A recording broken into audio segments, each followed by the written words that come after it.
We've talked about plain language format tools. Let's move on to plain language word tools.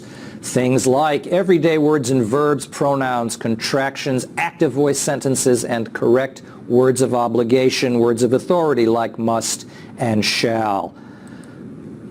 If we use everyday words, we can take complicated phrases like these and transform them into plain language, so that if you're looking at this phrase, due to the fact, what is the plain language version of due to the fact? Think hard now, and you should be able to arrive at the word because as one possible plain language solution. The second example we have here of using everyday words, we have the phrase in the event of. If you are going to simplify that and turn it into plain language, what's one possibility? Hopefully, you will be able to come up with the word if as the plain language translation of that phrase. If you have the phrase has the capability to, is there a way that you can use a single word to convert that phrase and 4 words into one single plain language version? Yes, if you decide on the word can. Now, many times in the live plain language course, we'll ask people these 3 examples, and we will come up with no answers at all, and we will have a room full of silence. Why are people typically, at least plain language beginners, unable to answer these questions? Because it's not their fault. This is a good sample of why the brain issue will be competing against your ability to use plain language, because the brain is like every other muscle. It goes into a state of disuse atrophy if you don't use these kinds of words. The words because, if, and can are some of the most powerful plain language words that we have, but they're no longer thought to be glamorous, romantic, sexy words, and people think they should not use them. So, if you're determined to use plain language and use these words, you're going to have to do a kind of archaeological expedition to reach down way inside to your brainstem, because that's where these words are hiding. But you can do it. Let's take another sample of more everyday words. Things like utilize. What's the word hiding in the word utilize? You know it's the word use. How about promulgate? Promulgate is a very unreasonable word because it's a very complicated word, yet there are many corporate and government writers that have emotional attachments to words like promulgate or implement or interfacing or leveraging. These are not plain language terms. Promulgate is particularly complicated because I hear not only one verb, I hear 2. I hear the word to create, but I also hear the word to distribute. In the plain language business, we've settled on a plain language translation to change promulgate to the word issue.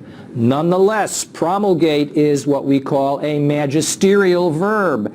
Magisterial, rousing images of a king and a castle, and the castle has a moat, and the drawbridge comes down, and a little man in a felt hat comes out and unrolls the scroll that says the king will promulgate these regulations.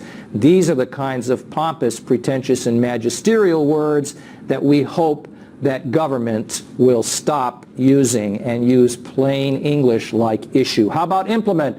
That's another complicated word, yet lots of people love it. I do plain language reviews for offices all over the place, and I recently got one that said, please do a plain language review, and it showed the word implement or implementing 8 times on the very first page. Please try to consider an alternative such as start, or begin, or set up. There's lots of different options that you can use. How about another plain language technology using simple words and using freeing your verbs? I will try to share with you that freeing your verbs is a very important plain language tool because the verbs are what give you power and clarity. So instead of give a description of what's the verb that's hiding in that phrase, give a description of. You know what it is. Think, look hard, and you should be able to come up with the word describe. The phrase provide assistance with. What is a plain language version of provide assistance with? You should be able to come up with the word assist. Now, we're perfectly happy, elated, and even euphoric when plain language beginners can find that verb assist hiding in the phrase provide assistance with.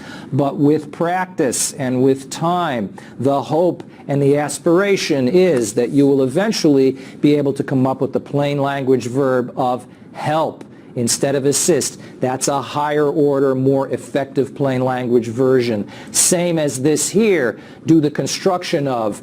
Certainly we are happy. You will be successful if you find the word construct hiding in that phrase, do the construction of. But eventually, if there's a way that you can get to the word build, it makes the plain language people extremely happy and content.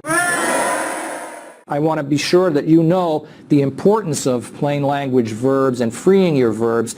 Please, if you're writing a resume and you want to look like an effective candidate, don't smother and strangle your verbs. Don't say you gave a description of, you provided assistance with. Say that you built, you produce, you provide. Use active verbs and your resume will stand out from the others. All right. That's enough about plain language word tools. Let's review this information in the next section.